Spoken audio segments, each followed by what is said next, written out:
abantu twerekanye muri 18 hari bamwe batabashije kwinjira, ariko abo twari twateganyije kubereka 18 bari mu byiciro bibiri, bose n'abakozi ba leta. Ariko noneho abakozi ba leta mu byiciro bitandukanye. Mu batanga ibyangombwa mwabonye abo muri Rwanda FDA no muri RSSB n'abo twita ba gitifu, abanyamabanga nshingwabikorwa b'umurenge n'utugari. Muri Rwanda FDA ni abantu 10 bakurikiranwe, harimo n'umuyobozi mukuru wa Rwanda FDA Director General ariwe Professor Emile Bienvenu, hakaba na Nyirimigabo Dr. Nyirimigabo Eric, umuyobozi w'ishami ry'ibiribwa mu rwego rw'igihugu rushinzwe ibiribwa n'imiti, aribo bita ngo Head of Food Department, na Dr. Nyamwasa, umuyobozi w'ishami nawe ry'ubugenzuzi muri urwo rwego rwa Rwanda FDA, akaba ari Division Manager ushinzwe ubugenzuzi. Hakaba na Mahoro Christian, akaba position ye ari Food Establishing Licensing Specialist, ni inzobere mu gutanga impushya ku bigo bikora ibikorwa by'ibiribwa. Uwa gatanu ni Muhimpundu Alice, akaba ari inzobere mu bugenzuzi bw'ububiko n'ahacururizwa ibiribwa, Food Store and Outlet Inspection Specialist muri Rwanda FDA. Kangabe Benita, inzobere mu ikoranabuhanga ry'ibiribwa n'ubugenzuzi, Technology and Inspection Specialist muri Rwanda. Uwamahoro Elizabeth, inzobere mu mutekano w'ibiribwa no gukurikirana imikoreshereze y'umutekano wabyo, Food Safety and Surveillance Specialist muri Rwanda FDA. Nijyana Claudine, inzobere mu bugenzuzi bw'ububiko n'ahacururizwa ibiribwa, Food Store and Outlet Inspection Specialist. Ndayishima Rwabukumba Patrick, nawe ni inzobere mu gukurikirana imiti y'abantu nyuma yo kujya ku isoko. Uwa 10 ni Nizeyimana Janvier, inzobere mu by'ubwubatsi bw'inganda zitunganya ibiribwa, Food Plant Principal Engineer muri Rwanda FDA. Naho muri Rwanda Standard Board ariyo izwi nka RSB, harimo Moranzi Samuel, umuyobozi w'ishami rishinzwe gutanga impamyabushobozi z'ubuziranenge ku rwego rw'igihugu, Division Manager National Certification muri RSB. Kanyangi Celine, umuyobozi w'ishami rishinzwe gutanga impamyabushobozi z'ubuziranenge bw'ibicuruzwa, Director Product Certification Unit. Kabanda Eric, umuyobozi w'ishami rishinzwe gutanga impamyabushobozi z'ubuziranenge bwa system, ariyo bita ngo Director System Certification Unit. Na uwa 14 ni witwa Gasana Isaïe, ubwo tugiye kuri b'abanyamabanga nshingwabikorwa. Gasana Isaïe, umunyamabanga nshingwabikorwa w'umurenge wa Kansi mu karere ka Gisagara. Gasana Theophile, umunyamabanga nshingwabikorwa akagari ka Higiro umurenge wa Nyanza karere ka Gisagara. Hakaba na Kubwimana Emmanuel, umuyobozi w'umudugudu mu murenge wa Murundi muri Karongi. Barabwiriza Frederic, akaba ari Vice President w'inama njyanama umurenge wa Twumba mu karere ka Karongi. Na niyo mugabo Manase, akaba ari Sedo, nawe mu karere ka Karongi umurenge wa Twumba. Aba bantu bose bahuriye bakurikiranaho ibyaha bibiri. Icyambere no gukoresha ububasha bahabwa n'itegeko mu nyungu zabo bwite. N'ikindi cyaha cya kabiri ni ukuba icyitso ku cyaha cyo guha umuntu ikintu gishobora kwica cyangwa gushegesha ubuzima. Iyo bavuze ngo gukoresha ububasha uhabwa n'itegeko mu nyungu zawe bwite, iyi ni ingingo ya 15 y'itegeko ryo kurwanya ruswa, aho bavuga ngo umukozi wese wa leta cyangwa undi muntu wese uri mu rwego rwa leta wifashisha umwanya w'umurimo we cyangwa ububasha afite kubera uwo mwanya agakora ikibujijwe n'itegeko cyangwa ntakore igitegetswe n'itegeko agamije kwihesha cyangwa guhesha undi muntu inyungu itemewe n'amategeko abakoze icyaha, igihano bahabwa baramutse bahamijwe n'urukiko ni igifungo kiri hagati y'imyaka 7 n'imyaka 10, hakongeraho n'ihazabu hagati ya miliyoni 5 na miliyoni 10. Ngira ngo icyo tugomba gusobanukirwa hano cyitonderwa, bari abayobozi abo muri Rwanda FDA cyangwa RSB nibo bihariye ku cyaha cyo gukoresha ububasha bahabwa n'itegeko mu nyungu zabo bwite, naho bari abanyamabanga b'umurenge cyangwa se b'utugari bo bihariye icyaha cyo kuba icyitso ku guha umuntu ikintu gishobora kwica cyangwa gushegesha ubuzima. Aba bose bafungiye kuri sitasiyo zitandukanye, Nyarugenge, Nyamirambo, ya Remera na za Karongi ndetse no muri Gisagara. Ngira ngo ni byiza ko dusobanukirwa neza uko ibi byaha byakozwe kugira ngo tuze kuboneraho gutanga n'ubutumwa muri rubanda. Bari abayobozi mwabonye, ubwo ndabanza iyo mvuze abayobozi turabanza tuvuge abo muri Rwanda FDA n'abo muri RSSB, RSB ariho uko ari 13. Bari bashinzwe gutanga ibyangombwa kugira ngo uruganda rugere ku gicuruzwa runaka, bihera ku byo bita bo barasaba bagasurwa kugera ku nzu, kugera naho igicuruzwa kigomba kujya ku isoko, kigomba kuba cyemewe cyahawe uburenganzira cyujuje ubuziranenge. Ibyo byose rero kugira ngo bikorwe hari ibyangombwa bitangwa na Rwanda FDA. Icyambere hari icyo bita ngo premise suitable license. Icyo ni icyangombwa gihabwa aho gukorera, kuko ntabwo uruganda rwose ushobora kubyuka mu gitondo ngo rushinge ahantu abantu bamwe inganda zabo zafunzwe, abo twasangaga atuye imbere inyuma akaba ariho akorera uruganda. Ibyo ntibiba byemewe. Icyo ni icyangombwa kiba kigomba guhabwa umuntu, ntube wakwemererwa kuba wavuga ngo uru ruganda agiye kurushinga ahangaha, cyangwa se aho bakwemerera ngo urwimure. Hari aberekanaga aho uruganda ngo bagiye kurushinga, inzu bakayisuzuma agahabwa ibyangombwa, nyuma y'iminsi ngaha akimuka akajya ahandi. Ibyo ntibiba byemewe. Ikindi cyangombwa cya kabiri nicyo bita ngo Goods Manufacturing Practices, GMP.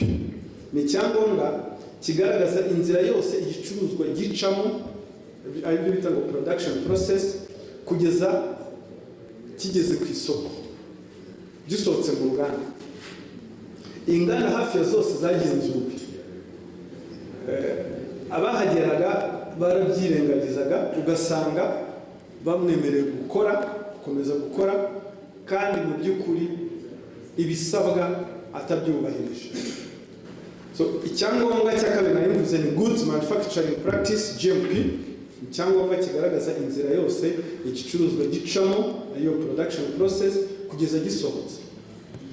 Inganda hafi zose zasuzumwe basanze iki cyangombwa ntacyo bafite, kandi zarasurwaga buri gihe, ariko bakabyirengagiza nkana. Urugero, nyiri uruganda aba agomba kwerekana uko atunganya umusaruro w'ikinyobwa, uko yenga, uko akamura, uko yinika, uko acanira umutobe, uko avanga, ibyo bita blending, uko yoza amacupa ashyiramo, uko yapfundikira, uko n'aya macupa yashyiramo ikinyobwa akanapfundikira. Ubwo ni mu mbihinahini. Ibyo byose ni inzira iba igomba kuba yujuje ubuziranenge. Ntabwo wavuga ngo wenda urenga neza urinika neza ugacanira neza, warangiza igihe cyo koza amacupa ugasanga urayogesha intoki n'agati. Byari bitangaje kubona inganda nka ziriya dukeka ko ari nini bacyogesha agati, barashyize ahantu badanduye rwose, bogesha uduti n'udusabune n'udukini, ibintu byose, icupa. Kandi ubwo ntabwo byemewe ibyo ngibyo. Amabwiriza ni uko ugomba kuba ufite imashini yoza ifite presiyo, igakamura neza, ikayabika neza, apana bya bindi byo mu gati n'icyangwe n'iki. Igitangaje rero ni uko inganda nyinshi hafi zose wasangaga bakoresha urugero rumwe ntanze, cyangwa ugasanga gukamura cyangwa blending ni ukuvanga, aho avangira ibyo binyobwa, amazi, etanol n'ibindi na flavor, ugasanga aravangira mu kintu gifite ingese, gidafite icyo bita imibare igaragaza ingano y'aho ibyo usutsemo bigeze. Ikindi cyangombwa cya gatatu ni product registration. Ni ukuvuga ngo iyo umaze gukora product runaka cyangwa igicuruzwa runaka, mbere y'uko ukijyana ku isoko ugomba kubanza kucyandikisha. Mu nganda zimwe zafunzwe wasangaga yaratse product imwe, ari icyo nakwita igicuruzwa kimwe, yasurwa ugasanga afite ibindi byinshi bitazwi. Ibyo ngibyo uko itegeko rivuga biba bigomba kuva ku isoko, kuko si byo byaherewe uburenganzira.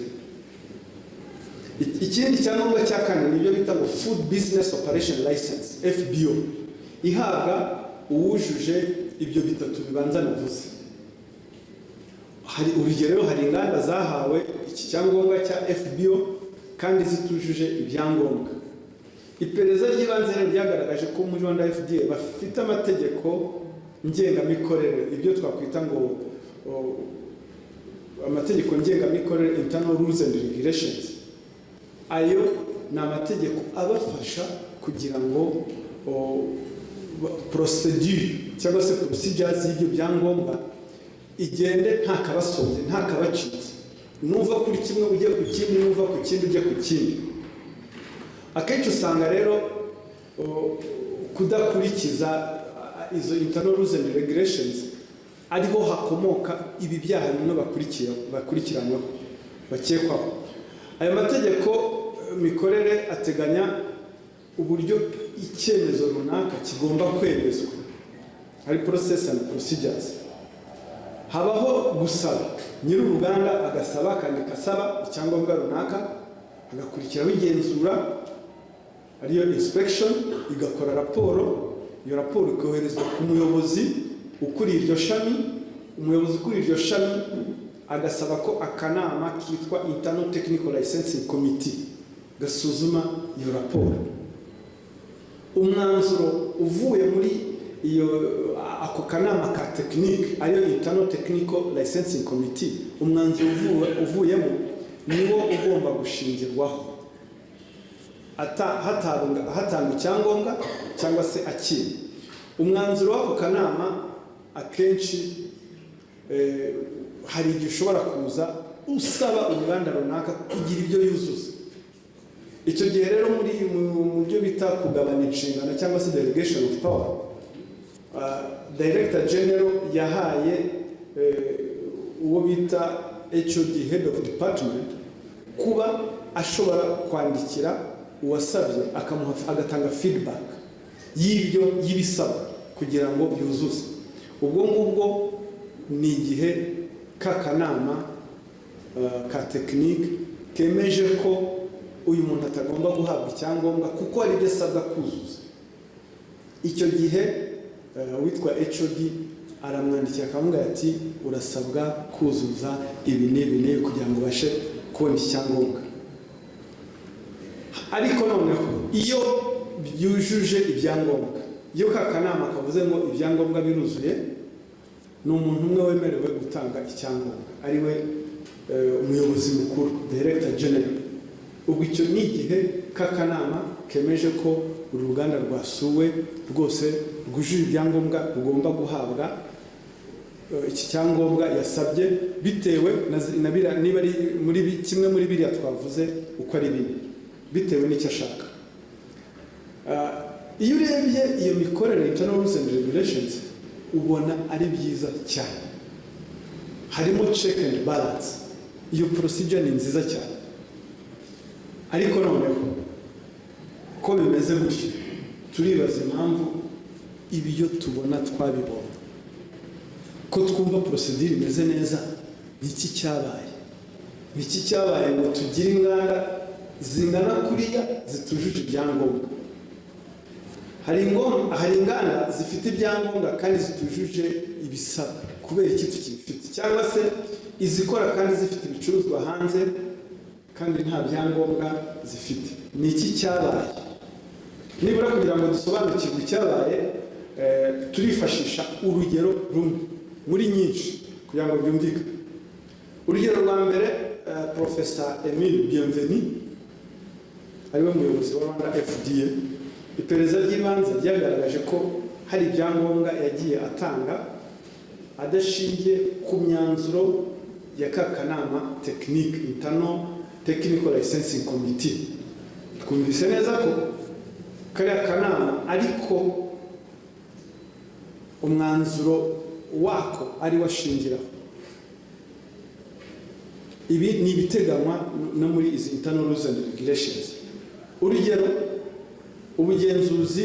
hari ubugenzuzi bwakoze raporo ku ruganda runaka rwari rwasuwe, uruganda rukora ibinyobwa bisembuye, baza gusanga harimo igikoresho gikamura umutobe, squeezing machine, gifite ingese ziteye ubwoba, ni ikintu utareka.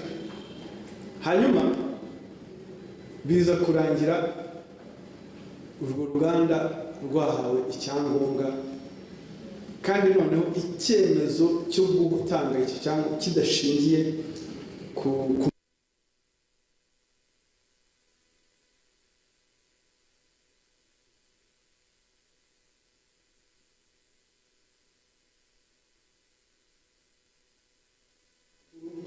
wa Rwanda FDA yatanze icyangombwa cyitwa FBO, Food Business Operation License. Hano ndayango mwibuke ko iyi FBO ihabwa umuntu wujuje byangombwa bitatu bya mbere. Ntabwo ugomba gusimbuka icya mbere, icya kabiri, icya gatatu ngo umuhe icya kane. Ni ukuvuga ngo iki cya kane ariyo Food Business Operation License gihabwa umuntu wujuje bya bitatu bya mbere, ariyo Premises Suitable License, Good Manufacturing Practice na Product Registration. Ubwo ukaba ugeze kuri step ya kane yo kubona kiriya cyangombwa. Ibi bikaba bigaragaza gutanga iki cyangombwa adashingiye ku mwanzuro w'akanama tekinike, bigaragazwa nuko ku itariki ya 19 z'ukwa gatanu mu mwaka w'ibihumbi 2025 ako kanama kasuzumye raporo y'abagenzuzi bemeza ko urwo ruganda rudahabwa icyo cyangombwa. Ariko byumvikane ko basuzumye already icyangombwa cyamaze gutanga. Ibyo nabyo bikaba hagaragaramo ikintu cyo kutubaha iyi internal rules and regulation, kandi ubundi cyashyirweho no kugira ngo procedure igende neza, hirindwe kuba hari ushobora kubona ibyangombwa adakwiriye kubibona. Naho muri Rwanda Standard Board abakozi uko ari batatu bo muri Rwanda Standard Board bahuriye ku gutanga icyangombwa cy'ubuziranenge tuzi twese cyitwa ngo S-Mark. Ni icyangombwa kigaragaza ko igicuruzwa runaka cyujuje ubuziranenge cyemerewe kuba cyajya ku isoko. Iperereza ry'ibanze kugeza ubu rimaze kugaragaza ko kampani zirenga 18 zahawe ibyangombwa by'ubuziranenge arizo S-Mark kandi zitujuje ibyangombwa aribyo bita Licensing and Product Registration Requirement za Rwanda FDA. Ubusanzwe kugira ngo umuntu abone S-Mark ugomba kwandika kubisaba hanyuma umara kwandika kubisaba ukuzuza ibyo bita ngo meeting regulatory rules ubwo ni ukuba wujuje na bya byangombwa byo muri Rwanda FDA. Twasanze ugasanga ibyangombwa gifite ESMA nako ikinyobwa runaka gifite ESMA, ariko wajya kureba mu bindi byangombwa bya Rwanda FDA ugasanga nta na kimwe afite. Ibi ni ibintu twabonye ko ari ibintu byateje icyuho kinini, akaba aribyo byabaye kenshi nyirabayazana y'aka kavuyo ko kubona ibicuruzwa ku isoko bitujuje ubuziranenge, ibicuruzwa bitanditse, kubona abantu bakora amageni, abakora badafite ibyangombwa, ugasanga uruganda nka Kelly Testing rumaze imyaka 12 rudafite icyangombwa na kimwe kandi rusurwa buri munsi. Hano rero iyo tuvuze ngo gukoresha ububasha uhabwa n'itegeko mu nyungu bwite bigaragarira mu buryo bw'ibikorwa. Ibi mu rurimi rw'icyongereza ni baravuga ngo abuse of functions cyangwa abus de fonction, niko gukoresha ububasha ufite cyangwa uhabwa n'itegeko mu nyungu bwite. Ibi bikorwa rero bigaragarira mu bintu bikurikira: kwifashisha umwanya w'umurimo hanyuma ugakora ikibujijwe n'itegeko, icyo ni kimwe, cyangwa se kudakora igitegetswe n'itegeko. Muri biriya bintu, muri ziriya inspection zabagaho, yaragendaga akagira ibyo yirengagiza. Iyo uvuze ngo kugira ibyo wirengagiza ni ukudakora igitegetswe n'itegeko. Ubundi mu ngingo ya 15 icyo nakwita alinea ya 7 muri regulation governing control of processed food product ya Rwanda FDA iteganya ko umukozi wa Rwanda FDA igihe ari muri inspection, ari mu bugenzuzi, akabona uruganda runaka muri gukora tuje ibyangombwa, yemerewe kurufunga. Hanyuma rero tuvuze ngo kudakora igitegetswe n'itegeko ni ibyo ngibyo: kubona uruganda runaka rutuje ibyangombwa ukabyirengagiza. None ikindi kigaragaza gukoresha ububasha uhabwa n'itegeko mu nyungu bwite, ntabwo ari inyungu bwite zawe, hari no za nyungu kuba wazihesha uwundi.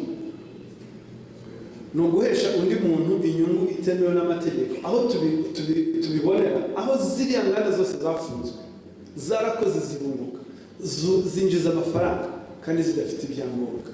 Ni ukuvuga ngo biriya bigo bishinzwe gutanga ibyangombwa byishijisho byirengagiza bihesha inyungu abantu batari bakwiriye kubona. Ibyo rero mu buryo bw'amategeko, mu itegeko rirwanya ruswa, iki ni icyaha gihanwa, kiganishwa igihano kiri hagati y'igifungo imyaka 7 n'imyaka 10 n'ahazaza twavuze. Kubona ziriya nganda zose, Kelly Test, Inguvu G, NBG, Skydrop Industry, Africana Bafana, Nopa Company, Roots Investment, Rugari Agro Processing Company, Advent Group, Kasesa, Indangamirwa, Speranza, Gisagara Agro Business, ziriya zose mwabonye bafunze. Ziriya zose zafunzwe kuko hari ibyangombwa batujuje, bigaragaza ko bakoze bakunguka. Kandi mu by'ukuri amategeko avuga ko kugira ngo ukore ugomba kuba wujuje ibyangombwa, biriya ni uguhesha undi inyungu zitemewe n'amategeko.